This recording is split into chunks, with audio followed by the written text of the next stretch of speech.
8월 28일 금요일, 오늘 10% 이상 급등한 종목과 그 이유에 대해서 알아보겠습니다. 오늘 장은 오후 4시 키움증권 기준으로 코스피 지수는 1.79% 하락한 6,788.88포인트로 마감했습니다. 외국인과 기관은 매도로 임한 가운데 개인은 매수로 대응했네요. 오늘 코스피 거래 대금은 19조 원입니다. 한편 코스닥 지수는 0.09% 상승한 838.41포인트로 마감했습니다. 외국인과 기관은 매도로 임한 가운데 개인은 매수로 대응했네요. 오늘 코스닥 거래 대금은 4조 원입니다. 그럼 본격적으로 오늘의 급등 종목들을 살펴볼게요. 오늘 10% 이상 급등한 종목은 총 39종목으로 코스피에서는 12종목, 코스닥에서는 27종목이 나왔습니다. 이 중 상한가 종목은 금호전기, 캠퍼스앤, SP소프트 3종목이고요. 오늘 하한가 종목은 없었습니다. 총 39개의 급등 종목 중 상위 30개 종목들을 테마별로 묶어보니 6개 테마로 나눠볼 수 있었어요. 그 외 나머지는 개별 이슈로 오른 종목들인데요. 먼저 1번 보안 테마입니다. 미국의 인공지능 보안 솔루션 기업인 크라우드 스트라이크가 호실적을 발표하며 어젯밤 20%의 급등세로 마감했습니다. 크라우드 스트라이크는 전년 동기 대비 26% 증가한 14억 7천만 달러의 매출을 기록했으며 이는 예상치였던 14억 4천만 달러를 웃도는 수치였는데요. 온라인 신원보안 업체인 옥타도 호실적을 발표하며 28%의 급등세를 보였어요. 한편 오픈 AI와 엔트로픽, 구글, 마이크로소프트를 비롯한 100여 개의 기업들은 인공지능을 이용한 사이버 공격에 대비하여 공동행동을 촉구하는 내용의 공개 서한을 발표했는데요. 인공지능을 활용한 사이버 공격이 더욱 정교해지는 가운데 전 세계적인 공동 대응 체계를 구축해야 한다고 제안했어요. 이 같은 소식들 속에서 보안 및 양자암호 관련주들이 상승세를 보인 것으로 파악됩니다. 특히 양자암호 관련주들의 경우 어젯밤 미국장에서 일부 양자 컴퓨팅 기업들이 상승세를 보인 점도 훈풍으로 작용했는데요. 미국 양자 컴퓨팅 기업인 인플렉션이 우주 양자 센서 배치를 위한 대규모 계약을 체결했다고 전해지면서 양자 컴퓨팅 관련주들이 상승세를 보인 것으로 알려졌습니다. 이 중에서도 SP소프트는 언론을 통해 구글 워크스페이스의 파트너 자격을 획득했다고 밝히며 상한가로 마감했는데요. 이번 자격 확보를 통해 마이크로소프트 중심으로 치중되어 있던 인공지능 서비스 사업을 구글 쪽으로 다각화했다고 밝혔습니다. 참고로 S1은 보안 시스템 사업을 하는 기업이자 삼성그룹주가 2대 주주로 있는 기업인데요. 최근 싱가포르의 행동주의 운용사인 플래시라이트 캐피탈은 삼성그룹주가 보유한 S1의 지분 20%를 9천억 원에 인수하겠다고 제안했어요. 플래시라이트는 삼성 계열사들이 S1의 지분을 보유할 만한 전략적 필요성이 없다며 S1의 주식을 주당 11만 6천 원에 인수하겠다고 제안했습니다. S1의 오늘 정규장 종가는 8만 3,500원입니다. 다음은 이번 코로나 테마입니다. 코로나로 인한 입원 환자 수가 증가세를 보이면서 국내 편의점에서 진단키트와 감기약, 그리고 마스크 판매가 증가하고 있다고 전해졌습니다. 중국에서도 코로나가 재확산하고 있다고 전해진 가운데 진단키트와 코로나 치료제, 마스크 등의 코로나 관련주들이 강세를 보였습니다. 다음은 3번 반도체 부지 테마입니다. 호남 반도체 클러스터 조성 기대감이 이어지는 가운데 호남권에 기반을 두고 있는 기업들과 더불어 반도체 설비를 건설하는 기업들이 수혜 기대감을 잇고 있습니다. 전남 광주 통합특별시와 무안군, 그리고 국방부는 광주 군공항 이전 후보지를 결정하기 위해 오늘 선정위원회를 개최한다고 전해진 바 있는데요. 결과 발표를 앞두고 관련주들이 강세를 보인 것으로 파악됩니다. 다음은 4번 화장품 테마입니다. 미국과 캐나다와의 무역 협상이 결렬된 가운데 미국은 내년부터 캐나다산 자동차와 자동차 부품 그리고 철강에 대한 관세를 50%로 인상하겠다고 밝혔는데요. 캐나다산 화장품과 향수 그리고 메이크업 제품에 대해서는 8월 22일부터 50%의 관세를 부과하기 시작했어요. 캐나다도 9월 8일부터 미국산 화장품 일부에 대해 50%의 보복 관세를 부과한다고 전해졌습니다. 미국이 화장품 수입을 가장 많이 하는 나라는 한국이며 캐나다가 2위를 차지하고 있는데요. 양국의 관세 전쟁이 화장품 업계에도 영향을 미칠 것이라는 전망이 나오면서 화장품 기업들이 상승세를 보인 것으로 파악됩니다. 참고로 동국제약은 제약기업이지만 화장품 사업이 성장하면서 최근 호실적을 기록했다는 기사가 있었으니 참고해주세요. 미국과 일본을 중심으로 화장품 수출액이 큰 폭으로 증가했다고 전해졌습니다. 다음은 5번 가상자산 테마입니다. 트럼프 대통령이 가상자산 분야의 관계자들과 만남을 갖고 클래리티법에 의해 통과를 촉구했다고 전해진 가운데 비트코인 가격이 상승세를 이어오고 있습니다. 현재 8만 달러 선 전후로 움직이고 있는데요. 미국 상원은 현지 시간으로 9월 15일 오후 2시 15분에 클래리티 법안과 관련한 토론 종료 동의안에 대해 투표를 진행할 예정이라고 전해졌습니다. 이 같은 분위기 속 미국 증시에서 비트코인과 스테이블 코인 관련주들이 상승세를 보이고 있습니다. 한편 업비트 운용사인 두나무는 언론을 통해 비자와 스테이블 코인 및 AI 기반의 차세대 결제 시장 혁신을 위한 파트너십을 체결했다고 밝혔는데요. 두나무의 가상자산 기술력과 비자의 글로벌 결제 네트워크를 바탕으로 스테이블 코인 기반의 결제와 글로벌 송금 등의 새로운 금융 서비스를 발굴할 예정이라고 밝혔습니다. 이 같은 소식들 속에서 비트코인과 스테이블 코인을 비롯한 가상자산 관련주들이 상승세로 마감해 주었네요.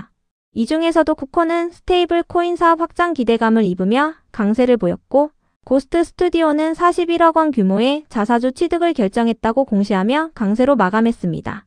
자사주 취득 기간은 8월 31일부터 11월 28일까지입니다. 다음은 6번 시가총액 테마입니다. 거래소가 시가총액 미달 기업들을 상장 폐지하는 제도를 강화한 가운데 코스피 종목은 300억 원, 코스닥 종목은 200억 원을 미달할 경우 상장 폐지 위험 구간에 들어가게 되는데요. 동전주인 경우에도 관리 종목으로 지정될 수 있습니다. 이에 시가총액이 적거나 동전주인 종목들이 테마성을 띠며 강세를 보이고 있는 것으로 추정됩니다. 이 중에서도 캠퍼스엔과 조화제약, 파루는 병합으로 인해 최근 거래가 정지된 바 있으며 거래 재개 이후 강세를 보였습니다. 이어서 B2N은 오늘 공시를 통해 병합 결정을 철회한다고 밝히며 강세를 보였는데요. 임시주총에서 안건이 부결되면서 병합 결정을 철회했다고 밝혔습니다. 한편 진양폴리와 진양화학은 화요일 장마감 후 10억 원 규모의 자사주 취득 공시가 올라온 바 있는데요. 두 종목 모두 취득 예상 기간은 8월 26일부터 11월 25일까지입니다. 그 외 나머지는 개별 이슈로 오른 종목들인데요. 먼저 글로벌 텍스프리와 제이스 로보틱스의 급등 이유는 파악되지 않았습니다. 이어서 레메디의 급등 이유는 파악되지 않았는데요. 레메디는 지난주 LG전자와 협력하여 개발한 배터리 비파괴 검사 장비의 핵심 엑스레이 모듈을 실제 배터리 관련 생산 라인에 공급했다고 전해지면서 강세를 보인 바 있습니다. 그 밖에도 레메디는 지난달에 상장한 기업이기도 하니 참고해주세요. 다음으로 엠노는 인공지능 관련주로 묶이는 종목이자 삼성 SDS가 최대 주주로 있는 기업인데요. 엔비디아가 호실적을 발표하며 어젯밤 8%의 상승세를 보인 가운데 인공지능 관련주 일부가 상승세를 보인 것으로 추정됩니다. 이 같은 엔비디아의 강세 속 어젯밤 미국장은 3대 지수가 상승세로 마감했는데요. 엔비디아는 향후 매출 성장률을 70%로 제시하고 아마존 웹서비스에게 대규모 인공지능 칩을 공급하기로 했다고 발표했어요. 또한 AI 개발자들이 이용하는 오픈소스 플랫폼 기업인 허깅페이스를 인수한다는 소식까지 동반되며 강세를 보였는데요. 엔비디아의 강세에도 불구하고 어젯밤 하이닉스 ADR과 마이크론, 샌디스크는 상대적으로 약세를 보였으며 장전 시간의 거래에서의 가격보다 하락한 가격으로 마감했어요. 한편 오늘 밤부터 경제 심포지엄인 잭슨홀 미팅이 개최되는 가운데 관망 심리가 짙어지고 있는데요. 트럼프 대통령이 6월 달에 체결했던 이란과의 임시 양해각서 조건을 유지해줄 의향이 없다고 밝힌 가운데 국제유가가 다시금 상승세를 보인 점도 투자 심리를 위축시키고 있습니다. 특히 트럼프 정부가 반도체를 대상으로 고강도 관세를 부과하는 방안을 검토 중이라는 소식이 악재로 작용되었는데요. 반도체와 더불어 반도체가 탑재되는 완제품에 대해서도 관세를 부과하는 방안을 검토 중이라고 전해졌습니다. 그 밖에도 미국 반도체 설계 기업인 마벨 테크놀로지가 미국장 마감 후 실적을 발표한 가운데 시간에 7%의 하락세를 보인 점도 투자 심리를 위축시키고 있는데요. 마벨 테크놀로지는 전년 동기 대비 37% 증가한 27억 4천만 달러의 매출을 기록했으며 이는 시장 예상치였던 27억 2천만 달러를 소폭 웃도는 수치였어요. 시장은 서프라이즈 실적을 기대했지만 예상치와 비슷한 실적이 나오면서 실망 매물이 나오고 있는 것으로 해석되고 있습니다. 한편 하이닉스는 5조 원 이상을 투자하여 미국의 HBM 생산 거점을 구축한다는 기사가 있었는데요. 2029년 하반기부터 미국에서 HBM을 양산할 계획이라고 전해졌습니다. 삼성전자의 경우 엔비디아의 요구에 따라 HBM 7세대 8단 제품을 개발 중이라는 단독 기사가 있었습니다. 한편 삼성전기는 일부 고객사를 대상으로 적층 세라믹 콘덴서 가격을 최대 30% 인상한다는 전망이 나오며 상승세를 보였으니 체크해주세요. 다음으로 SM백셀은 언론을 통해 국제과제를 통하여 전고체 배터리 제작 및 평가 기술을 확보했다고 밝히며 강세를 보였습니다. 이번 과제를 통해 전고체 전지 개발 전반의 기술 경험과 공정 데이터를 축적했으며 향후 상용화를 위한 기술 기반도 강화했다고 밝혔습니다. 그 밖에도 SM백셀은 최근 최대 주주인 SM 하이플러스의 보유 주식수가 증가했다는 전자공시가 있었으니 참고해주세요. 그럼 오늘의 거래량과 거래대금 상위 종목들을 시장별로 살펴보고 마칠게요. 대체거래소 도입으로 인해 3시 30분까지의 데이터와 다소 차이가 있을 수 있습니다. 먼저 코스피 시장에서 거래량 상위를 기록한 종목을 살펴보겠습니다. 1위가 금호건설, 2위는 금호전기, 3위는 삼성전자, 4위는 신풍제약, 5위는 하나생명, 6위는 금호타이어, 7위는 대우건설, 8위는 두산에너빌리티, 9위는 하나머시너리앤서비스홀딩스, 10위는 한국화장품제조입니다. 이 중 10% 이상 상승한 종목은 금호건설, 금호전기, 신풍제약입니다. 금호건설과 금호전기는 호남 반도체 부지 관련주이며 신풍제약은 코로나 관련주입니다. 참고로 오늘 하나생명을 비롯한 보험 및 금융주들이 상승세를 보였는데요. 한국은행이 2달 연속 기준금리를 인상한 가운데 금융업종이 금리 인상 수혜주로 부각되며 상승세를 보인 것으로 파악됩니다. 한편 코스닥 시장에서 거래량 상위를 기록한 종목은 1위가 모아데이터, 2위는 우리기술투자, 3위는 유니슨, 4위는 더즌, 5위는 우리기술, 6위는 대한강통신, 7위는 해치텍, 8위는 원익홀딩스, 9위는 파루, 10위는 서산입니다. 이 중 10% 이상 상승한 종목은 모아데이터, 파루입니다. 모아데이터는 관리 종목으로 어제 장마감 후 채권자와의 협의를 통해 채무 상환일을 9월 30일까지 연장했으며 대출 원리금 연체 사유가 해소됐다고 밝히면서 오늘 강세를 보였습니다. 파루는 병합으로 인한 거래 재개 이후 강세를 이어오고 있습니다.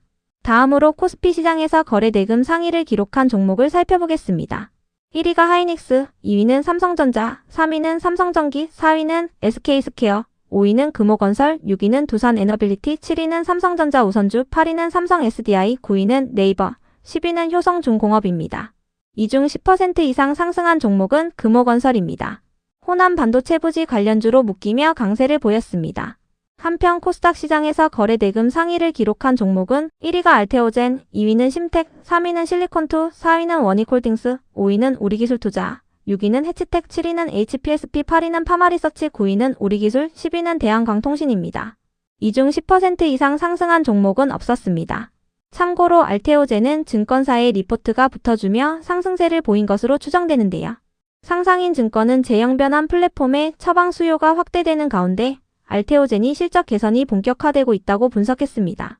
다만 투자 의견이나 목표 주가는 제시하지 않았습니다.